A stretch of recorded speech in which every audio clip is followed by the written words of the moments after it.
3, 2, 1. We don't get to hear it? Well, no, because they had that later. I like to hear it. That's what she said. Oh boy, do it with your mouth. That's what she said. Oh, we're starting off wonderful. Oh, this is great. Welcome to the New Old Podcast, Week 8. I don't know why the fuck we're doing this anymore at this point. Week 9. Is it? Whatever. Episode 8. Episode 8, Week 9. We have a action-packed agenda today. We have a special guest. Dr. Darin Weisner is going to join us. He will talk a little bit more about himself, and we will listen, and then we will ask him questions and try to make him break down into tears, if possible. So we will call him here shortly. We'll have a very quick Packers update. It's bad. It's going to be quick. It's going to be bad, regardless. Probably going to have to chop that shit down a little bit. F-. We've got a few local updates, as well as some general society. A new segment called Grievances. We have a new segment called Grievances. Can we get Jerry Seinfeld on here for this one? He'd be I keep thinking of I keep coming back to we should call it What Really Grinds My Gears. And then I'm like, there's no way, because Family Guy did it way better. Oh, did they? I never really watched Family Guy. Oh my God, Peter goes and he's got this segment called, you know what really grinds my gears? So we can't do that. Let's do this segment. What is with that wub wub music? Next door? Yeah, is that what that is? Yeah, it's a wine bar. Wow. We've had issues with them for a while. This is probably not good content for the podcast. Local minute. Local minute. What the hell? What the hell, people? What are you doing? It's Monday, you savages. We've never heard it before. It's weird. They're usually not open on Monday. They must have a private party. I don't know what's going on. Or they're just really soaking in that Packers loss and drinking it away. That's smart. Which is very smart.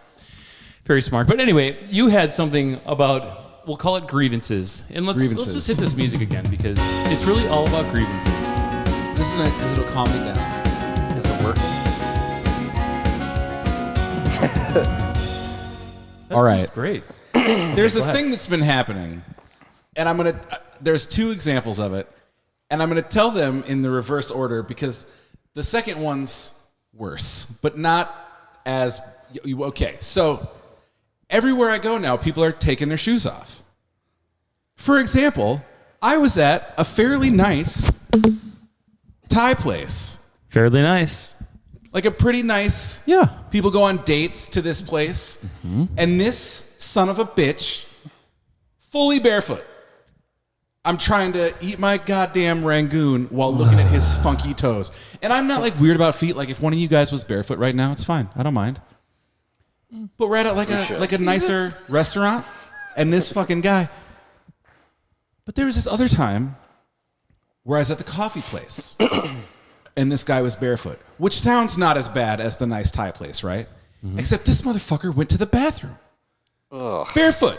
He got up, walked across the coffee shop into the bathroom, was in there for a time, and then came back out, just slapping his bare fucking feet on the floor. And no one's saying nothing. I don't get it. What is the lack of awareness? No one wants. I think quarantine broke people's brains, and no one realizes they're not at home anymore. It did. Well, because they're all wearing jammies and walking around bare feet. It's the same shit as I think a lot of people definitely have given up. They've just given up the effort. Yeah. Of all sorts of things in their lives. But when you texted me that, so many things were going through my brain of, why on earth? What goes through somebody's brain? I'm going to eat this big, delicious meal in a nice restaurant. I'm going to take my fucking shoes off. Kick these shoes right off. I need to let my toes breathe. Right. Who the fuck, what kind of psychopath goes through that mentality and thinks that that's totally fine? I'm sorry. Also, not for that, but we have laws. There's there's a health code. No shirt, no shoes, saying, no service. There's 3, and that was the second one. I'm saying. And when the guy went to the bathroom, that's bad. I was just you know how many people there's splash pee all over. I'm saying, but I'm even saying even for that guy, my guy, you're gonna get some kind of itis. What thing? The itis. Footitis. And the people that own these places are not speaking up, and I just don't get it. And everywhere I go, same thing for airplane guy who takes his shoes off. Oh. Oh yeah, let's get your foot odor mixed into this recycled air system. Let's do that. Especially if it's not like an international, like the rules have to change. If you're gonna be on this plane for 8 hours and I'm saying maybe, but if you're going Chicago to Denver, keep your goddamn shoes on. Always keep your shoes on. Isn't your house. Always keep your shoes on. Always keep your shoes on. If you are outside your house, you just fucking keep shoes on, man. I know. Now, let's also caveat this. Ginger Stick makes a living on his feet. It's true. That's okay. In the privacy of his own home, though. Yes. OnlyFans. And the internet. Ginger Stick. Yes. In the privacy of his own home. And those goddamn things are immaculate. Have you seen them? I do not subscribe to his monthly fee. It's not just the flavor. Not cheap. It's the look, too. I don't blame you. What are you, $30-$40 a month? That was the low end. I'm up from that now. Oh, are you sending snap pics and feet pics? It's all based on what he's smushing. Oh. Yeah. You know what I'm saying? Because you got to pay for the item. What if it's like a big package of ground round? Just stepping in there. What are we Is that getting more into money here? than like an apple? I can't grab an apple. We're working up to this. Okay. Ground Grape? round is like 80 to 100. Oh. Does it depend on the fat content if you're 85, Well, 15? the leaner stuff typically costs more. So, Oh, that's why. Okay. Yeah. So it's more about the material cost. Okay. yeah. Got it. There you go. Which butcher shop do you know? Anyway, any other social awareness grievances that have happened? Just keep your shoes on. Just keep your shoes on. Keep your shoes on. I don't get Like, why this is just- so hard. Keep your shoes on. I don't understand it. We are all struggling. Like, I just feel like there's more social awareness struggles. Mm-hmm. I don't feel like I'm any more aware than I ever was. I don't know. It's just weird. Yeah, because there's a challenge when There's walls of society melting. Well, the hard thing is we're all roughly the same age. We're all hovering right around 40. And I personally try to be very aware of, like, that's the age where you're going to turn into a crotchety old dick dad guy. And I'm trying not to. Me too. But then stuff like this happen, and this is not me being mad about like the young kids and their boom chicka boom music and their and their memes. It's put your shoes on, dude. Yeah. I'm fixing to drop $60 taking my wife to dinner. I don't want to look at your mangled toenail. Like, what did you drop on that thing? God. Yeah. And I can't not look right at it. Well, no. Easier to ignore a boob. It is. It's terrible. It is. Oh, but while you want to talk positives, you guys? Yes. Let's talk a positive before we call Dr. Darin. So the restaurant was Bowl 91. Okay. Yeah. And I had Delicious. the cashew pineapple fried rice. Oh. What up? It was so good. So good. And it was like real pineapple. Oh. Yeah. Like fresh, big honks of pineapple. So good. And I was concerned because I wasn't sure, pineapple and fried. So good. Their Vietnamese chicken tacos. So good. That's Are all. also- Tori gets the lemongrass ones. The lemongrass So ones. good. Amazing. Their kimchi fries. I haven't had them there. I'll try them. So good. I'll have to try it. Definitely. So good. Also, great news. Basil Cafe reopens tomorrow. Ooh. So they are back open for the season, which is super exciting. I love them. I'm always bummed that they close, but it's cool that they always reopen. Mm-hmm. You know? Is it the metaphor owner for goes life back? there? Mm-hmm. Does he go back home or what? Or he just? I have no idea. I'm not sure. Good for him to close up most of the summer. Yeah. That's awesome. Because that's usually a pretty busy time. But anyway. Well, with that, should we call Dr. Darin? Sure. And I will have him. It's about introduce time himself. someone talked about COVID on a podcast, don't you think? Yes. If the space is missing anything. Hello. Yeah, Darin. Hear me? Can you hear our wonderful podcast music? I can. Yes. Well, thank you. You are our second guest on the show. Hi. You were here with Mr. Christopher Gold and Mr. Adam Gingerstick Kepke. Hello. Hey. Hello, Chris and Adam. So thank you for joining. I guess first off, I was going to have you introduce yourself and talk about your credentials in general. So maybe just in general, talk about that and then what you're up to currently, and then we'll dive into some questions. We heard you're going to cure COVID. No, not gonna touch on that. So I'm I'm an assistant professor at Rutgers. I hold a PhD in immunology, and my laboratory studies respiratory infections with fungi, as well as allergic inflammation and asthma. Asthma. You picked a really interesting thing to study that's hard to say. Asthma. Asthma, Specifically It childhood. may have been destiny, right? So asthma is kind of a disease of wheezing, and my name is Wheeze. There you go. Your name is Darin Weisner. There you go. Wheeze and Weisner. Dr. Wheeze. Dr. Wheeze. That's the fucking guy that studies asthma. Nice. That's great. That's great. Historical context. I've known Darin since college, over 20 years at UW Oshkosh. Jesus Christ. Yeah. Fucking A. And then you went to Madison, right? I did, yeah. I finished up my undergrad at Madison. And then that was for pharmacy school. And then you went to the Peace Corps. And then you went to University of Minnesota. And what did you study there? So at Minnesota, that's where I did my PhD training. I studied an AIDS-associated disease called Cryptococcus neoformans, or actually what's the yeast that causes cryptococcosis, and studied T-cell responses to that infection. Awesome. And to put this in the context of COVID, your mentor at University of Minnesota, Aaron Rodgers.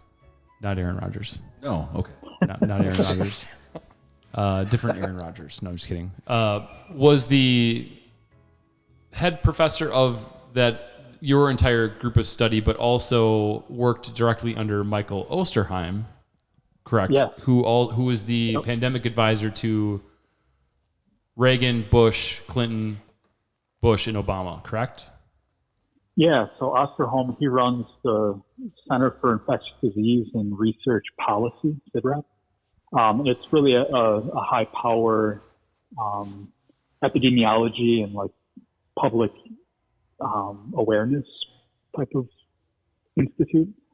But yeah, my advisor was David Boulware, and he is an infectious disease physician, and he kind of got cut his teeth on clinical trials in resource limited settings like Uganda and parts of Thailand and South Africa, just areas that are kind of resource limited, and you have to think creatively about conducting clinical trials.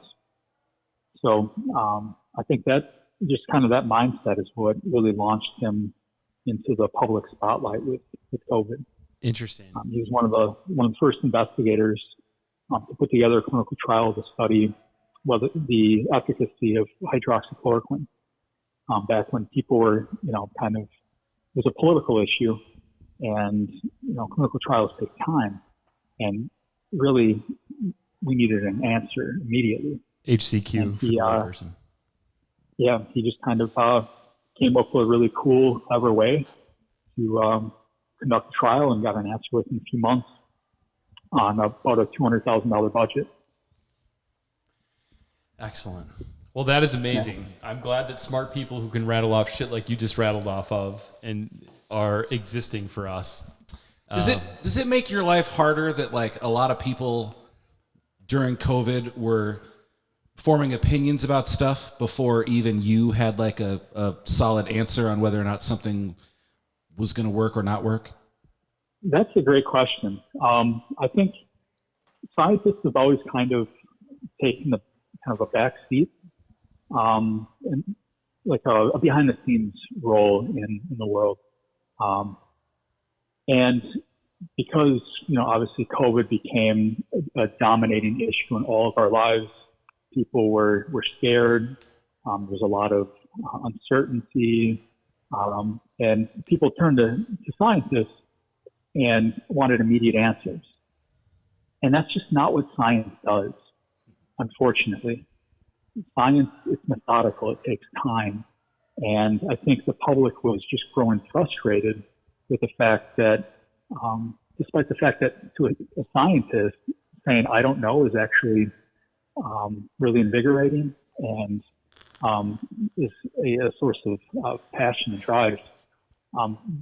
The general public finds that really unsatisfying. And most people, when you ask them questions and you have expectations of those people and they say, I don't know, you immediately assume that that person is incompetent or, they're an idiot. So, yeah, I think scientists in general were kind of put in the crosshairs and pulled into the politics that they normally aren't part of.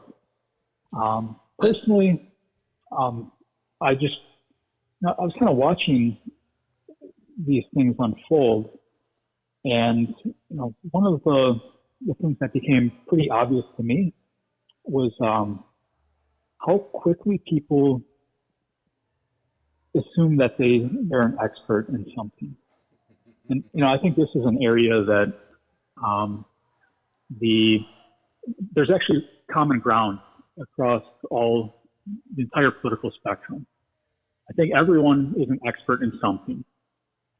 And that can be your day job just as easily as it can be your hobbies, right? And the thing about being an expert is you just don't wake up one day and say, yep, I'm an expert in that thing. You're an expert in it because you've invested an enormous amount of your time, your energy. That's come at a cost, an opportunity cost of doing other things. So you have to really choose what you want to be an expert in, because no one has the time or energy or resources to really be an expert in everything.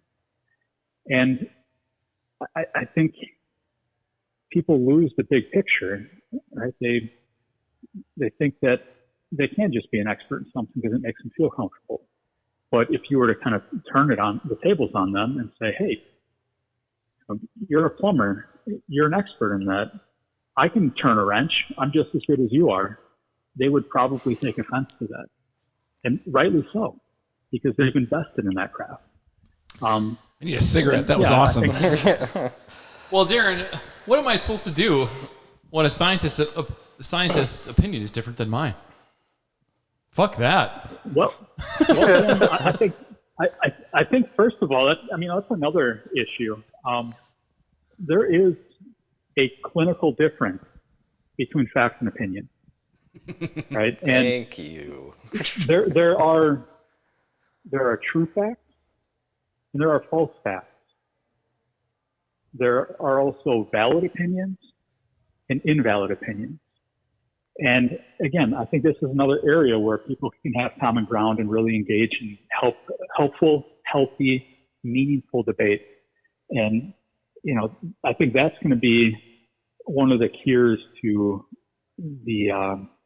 this truth problem we have in our society right now, where there's just so much information that people have access to. And if you can sort through what is opinion and what is fact, identify what is a true fact and a false fact, it's actually, you can navigate that. You can be a functional member of society.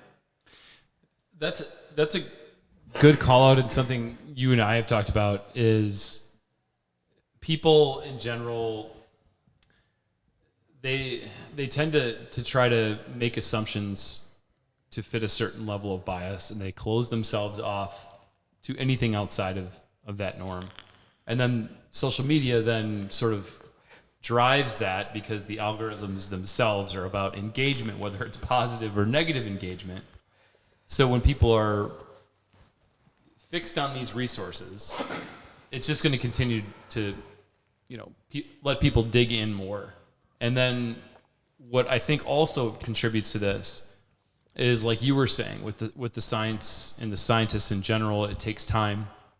Scientists are not communications experts. Most people need direct, simple to understand guidance on things.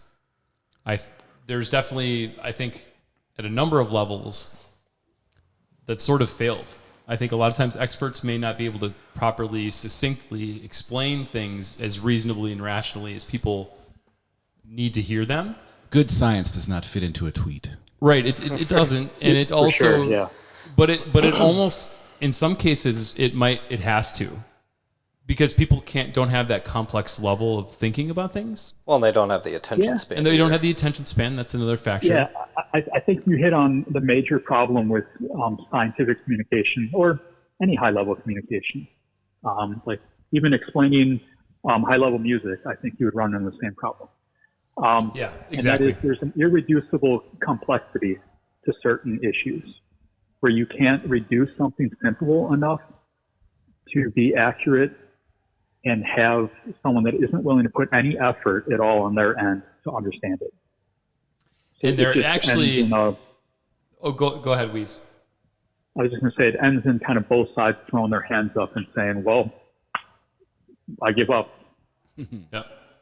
And I think when you and I were talking about this, I don't know, we have some lengthy discussions, but the politicized nature of the COVID topic in general took over the rational communication of what it was, also coupled in the fear-based click media that also just continues to drive things.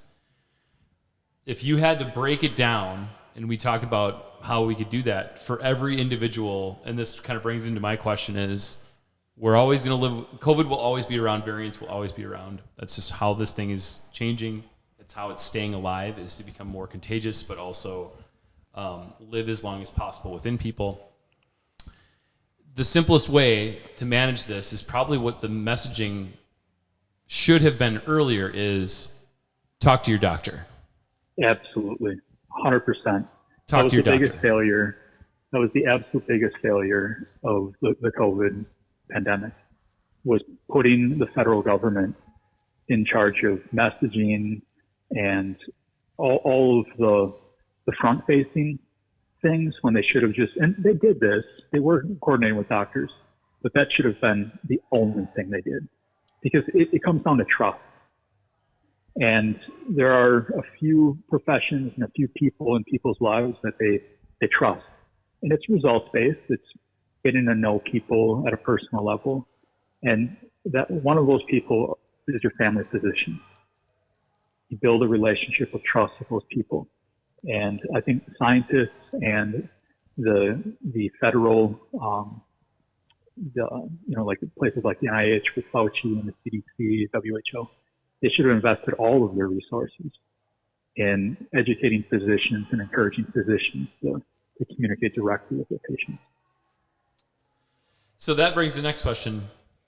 Current state, where it sits now, things are, CDC has sort of relaxed a lot of things because of the more information they get on the severity, the impacts, all of those things. Current variant, what are your thoughts? And maybe it's as simple as talk to your doctor. Yeah, I mean, of course, talk to your doctor. And I would be a hypocrite if I, after that whole expert diatribe to start the conversation, that I started handing out COVID advice, because I'm certainly not an expert on COVID. But, I will say that personally, how I view things, it seems that, COVID is endemic. We're going to deal with this for pretty much ever, just like all the other coronaviruses that circulate yearly as kind of a common cold. The severity will dampen and decrease just because of our own immune systems and the way our immune systems recognize foreign viruses and the novelty of new viruses.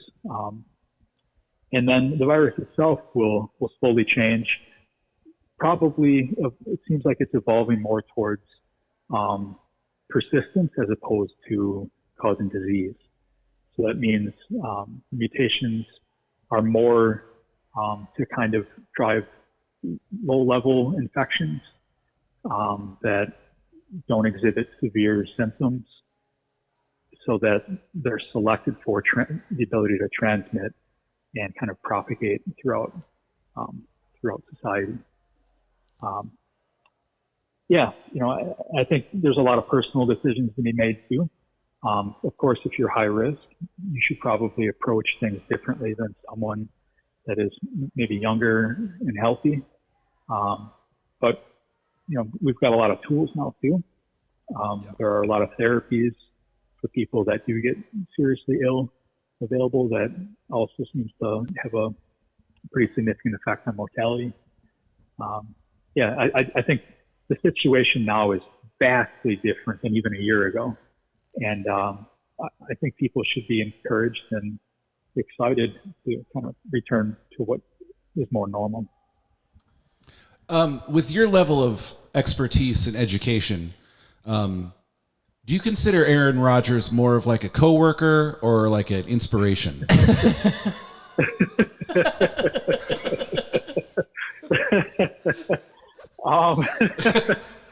I don't know how to answer that. Both. I'm hearing him say both. Both. Okay, sure. It's both. Yeah.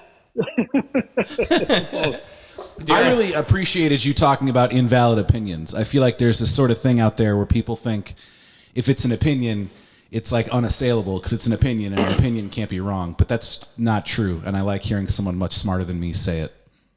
Yeah. Well, I don't know that I'm you are. You're much smarter than me. It's fine. But, almost on that topic, I think, again, it's common ground, right? We don't want to dismiss people's opinions, but I think there's morality involved. So we've kind of agreed as a society that certain things are morally wrong. And if you hold opinions that are contrary to those kind of moral rules that we've established, that's an invalid opinion. Even if it's logical, it's an invalid opinion. And then on that same line, if you hold an opinion that is not logical, that is not a valid opinion. I love it. You have to figure out a few gaps in your logic and figure out a way to narrow those and make adjustments to make your opinion valid. Great. Can I ask one more question? Sure. Like a serious question? Mm-hmm. And we can even edit this out if you're not comfortable answering the question. Oh, sure. Yes, go ahead. It feels like there's a lot of uncertainty around boosters. And like as the variants get seemingly less severe, I assume you're going to kick it, and rightly so, kick it back to like check with your doctor. But like, do you have any thoughts on the efficacy of boosters moving forward and sort of the urgency with which we should operate in getting them? Well, yeah, that is a complicated question. And I'll preface it by saying that what I'm about to say is mostly opinion, hopefully a valid opinion, but mostly opinion. The boosters that have been made so far have actually been effective. The goal isn't necessarily always to provide sterilizing immunity, which means that you, if you're exposed to a virus, you never are infected by that virus and you never transmit it. That's really not the bar for any vaccine. Really, the goal of all vaccines is to minimize the severity of illness that you experience as an individual. And then as more people get vaccinated, you have a collective benefit that helps in other ways.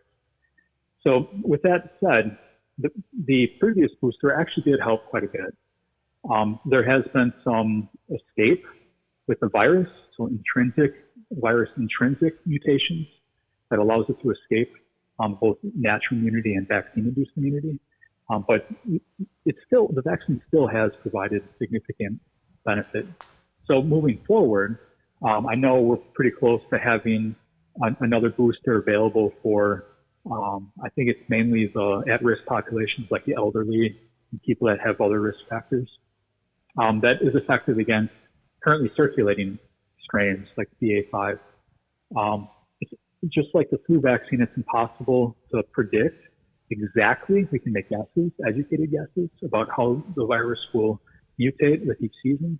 And, the beauty of the mRNA vaccine is it can actually be modified very quickly relative to some of our other vaccines that were previously available.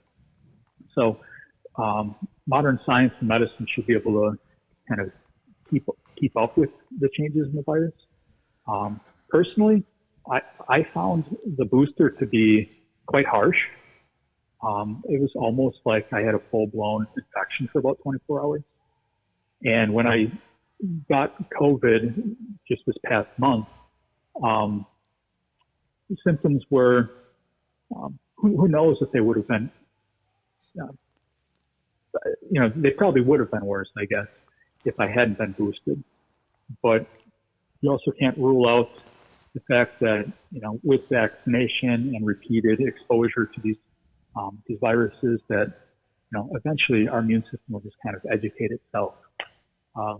So long story short, I don't really consider myself a high-risk individual. I'll probably make a decision on whether or not I get boosted based on like how numbers are looking, hospitalizations, how pathogenic the currently circulating strain of COVID is before I get it.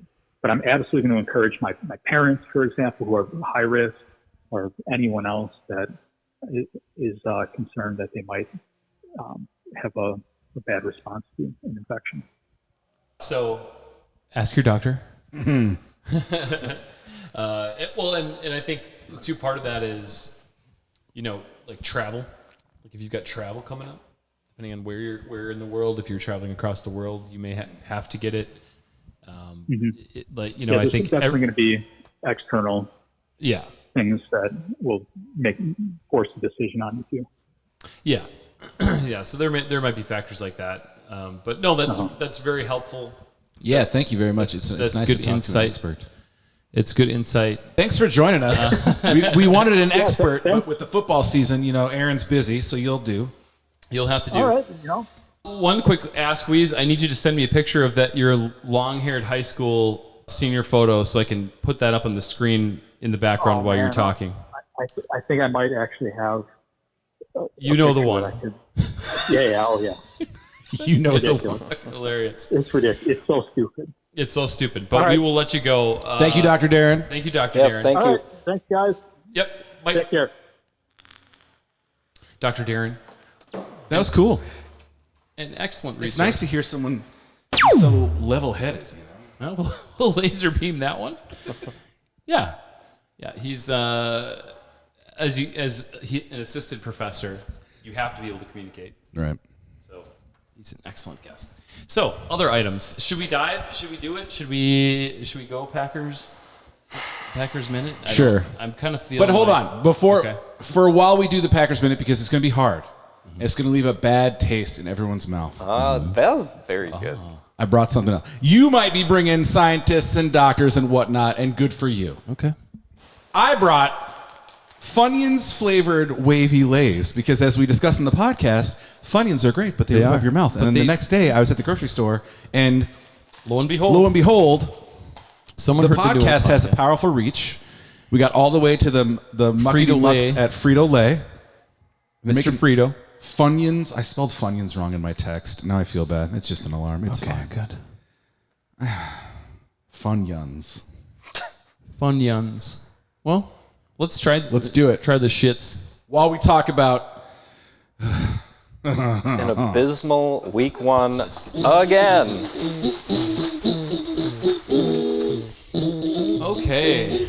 Funyans. Oh boy. So they don't smell like Funyans.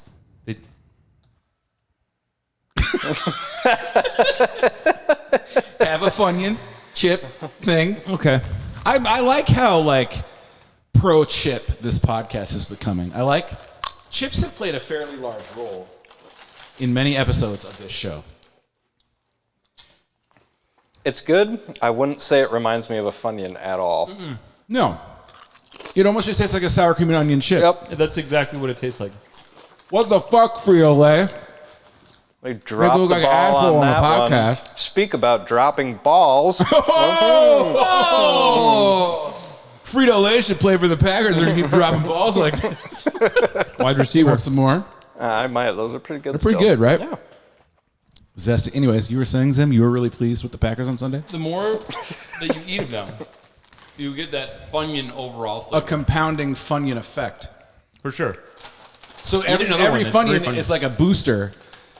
So this is where the serving size applies. You'll There get you the go. full Yeah. effect. In Get a whole order to get the full fistful of effect, them. you have, what does it say for serving size in this? About Says 15 if chips. you cared about your health, you wouldn't be eating any of About these. 15 Quit. chips. So that'll be about 20 chips. Yeah.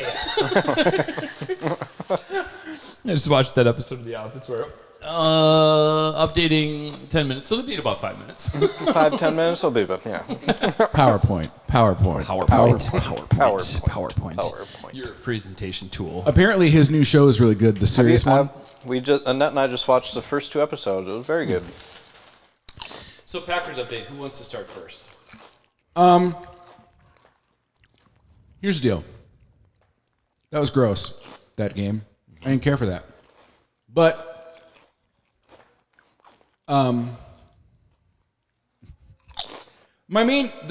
thing that I think is undeniable in like as far as like an unassailable criticism of that game is, and I heard other people comment, it's not like Justin Jefferson had this ungodly game. It's just that he was fucking wide open all the time. And that I feel like, I mean, even our guys, our defensive backs were going, I don't know why I wasn't told to cover him, but I wasn't. And it's just like, I mean, unless there's some kind of rule change that I'm not aware of that we're not allowed to cover Justin Jefferson, maybe that's possible. a point of emphasis this year. But that, like, Christian Watson is young, adrenaline. That was a shameful drop, but he took his medicine. He's not going to do it again.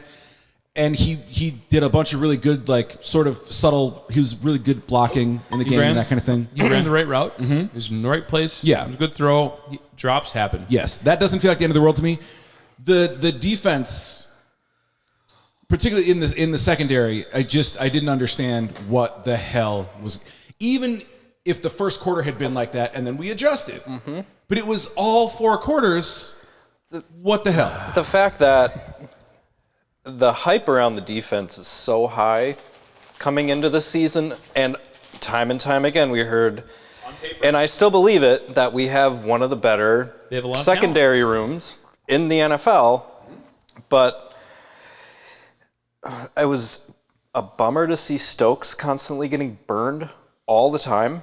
With Stokes and Douglas and Alexander, I didn't think we would have like an embarrassing showing like that. Yeah, and it's not like, it's basically like what you said. They were all just consistently in the wrong spot all the time. So that, like how does it fall apart for 60 minutes? And even when they're there, they're always 5 or 10 feet off. So I have 2 major concerns. And it's not just inclusive of what happened somewhere. Yeah, they're very good. Not just inclusive of what we saw yesterday, but what we've seen out of Matt LaFleur teams and out of this defensive coordinator. And I'll just talk about the defensive coordinator here. I am not necessarily sold on this defensive coordinator. The reasons that are red flags for me are how inconsistently up and down his defenses were last year. Even though they had injury issues and all that, I totally get that. But they ended the year like 28th in scoring defense over the last 7 weeks last year. That is not good enough. You come into this year and you've got a healthy group of people that are back. You signed Devondre Campbell. You kept Rasul Douglas. You drafted what looks to be Quay Walker, a stud, a guy that has speed at a position we haven't seen in a long time, which is pretty impressive. And then you added more to the defense in Jaron Reed. And you're year 2 in this defense, and they don't know where to be. They don't know where to line up. They don't have the communication on the back end. They weren't coached well enough to know what to do. And when you're a zone team like they are, you have to communicate. When people are coming across your zone, you have to shift, you have to move. It's all communication. It's like they didn't even do any of that in preseason. The fact that they're the second year in this defense and having communication issues after an entire offseason is a major, major red flag for this defense. Well, And lastly, the Vikings installed the exact same defense, changed their entire personnel to run a 3-4 like ours under the same scheme, and did it better than we did. With less time, and they didn't play their starters in preseason and looked way better. That's one of the major ones, but go ahead. I was going to say, like, this is now the second year in a row this has happened where it's just a fucking blunder. Is it just our week one woes? Because, like, I feel like there's inconsistencies not only with the defense, but across the board of our whole entire team. Yep. So is this applying to a lot of our coaching staff, or is he the one that really sticks out to you? It's two things. It's LaFleur not getting his guys ready. It happened. It's happening every week one. I don't care about preseason or not. Yeah. Vikings And didn't he play said a that snap. in his post-game press conference. He Yeah. said we weren't ready, and that's on me. Yes, but you can only repeat that message so many times before it's obviously something else, or it completely 100% is you, and you shouldn't be in your job anymore. Mm-hmm. And I'm not saying that because he's had success. What scares me about my second item to talk about is after last year, where Aaron Rodgers, and I love Aaron Rodgers, 80-20. 20. As a physician, But 80-20 rule. I think the problem with this offense was the problem last year when you have all that talent and you're not moving the ball, is the fact that Aaron Rodgers refuses to remove or cut the ties from the spread offense that Mike McCarthy had. run the ball. All that comes out of it now is it reduces the amount of opportunities for the two playmakers they have and their running backs. You're now taking them off the field in favor of less talented or young rookies who are still learning the game. And then you're also completely pulling yourself out of your regular scheme, which is designed to be run heavy, where you have a fullback, where you're committed to the running game, and then you're using play action. You cannot use a play action offense when you don't run the fucking ball to tell the defense that you're going to run the fucking ball. Right. And then all of a sudden, nope, we're going to put a spread concepts in the middle here. That doesn't work. There was a 4th and 1 where we had an empty backfield. And you're like, what? Why? You wanna know why? Even Aaron if you're going to Rodgers. throw it, make them wonder. You want to know why? Aaron Rodgers. That is straight up 100% carryover from Mike McCarthy. And what I learned it in thought, med school. he's not accountable. His head coach will not push him. His head coach will let him do whatever he wants. After last season's debacle in the 49er game, where he refused to throw the football to anybody but Devontae Adams until the fourth quarter, he is not a system quarterback. He's not interested in running the system. He wants to run what he's comfortable with, which is a combination of spread stuff from McCarthy, because he loves it, and whatever Matt LaFleur wants to do. And what we saw is an offense on how it should be run by the Vikings, where they commit to the run, they use play action passes, and their quarterback takes 2 steps and gets rid of the fucking ball. Yeah. And they did it way better than we did. Oh, God, yeah. Everyone talks so much shit about Kirk Cousins, but like they were saying during the game too, like if you look at his stats in every category that matters, he's pretty good. And he does what you want him to do. Even if that's just hand it off or throw a 5-yard pass or whatever unsexy thing. System quarterback. He's not going to wow you, but he's going to win you games. And you look at like Tom Brady, greatest system quarterback of all time. Yep. He is a system quarterback, and he's the best we've ever seen. And how many Super Bowls does he have? Do you think he's out there saying, well, I really liked what we did here with this last coordinator. Can we put that? No. Right. That guy failed. Right. We're done with it. That's why he's the former guy. Look at Mike McCarthy. What the fuck has he done for an offense anywhere? And yet you want to keep pulling in his concepts into a different offense? Fuck that. Be coachable. And that's the Get rid of difference it. too. I think Brady, if it were up to him, would take another ring while being the least important person on the team. And I think with Rodgers, I think Rodgers kind of values like MVPs and stuff a little more than he values It's team tough. success. I don't know if I would say that. I just think he's he's got blinders on that he is the best reason or best chance at somebody to win. But what it does is it gives blinders to the fact that their best chance to win is to ride the two most talented players on that offense, and that are both of the running backs. And that offense is designed to run the ball. Yep. And every single time he tries to imprint his spread offense concepts, it takes it immediately away from the strength of the team and puts it into his own hands with a bunch of receivers who can't really get open yet. And you Right. wonder how successful all these young guys can be if their first couple of years are spent on a team where like the head coach and the star player are saying totally different things and at odds with each other. Like, because if you're Christian Watson, for example, you want to be on this team for a long time, you'd think you'd listen to coach. But if you want success on the field, you have to kind of do what Rodgers tells you to do. And that's Well, that's what makes me fucked. nervous. Like, how many of these guys that have maybe been there for a while, or even the new guys, are already saying, like, what the fuck did I get myself into? Like, I don't want to be here anymore. Like, this isn't what I signed up for. So, well, here's the thing. You don't get good at this sport, in rare cases, without getting your ass chewed out for not doing your job. Right.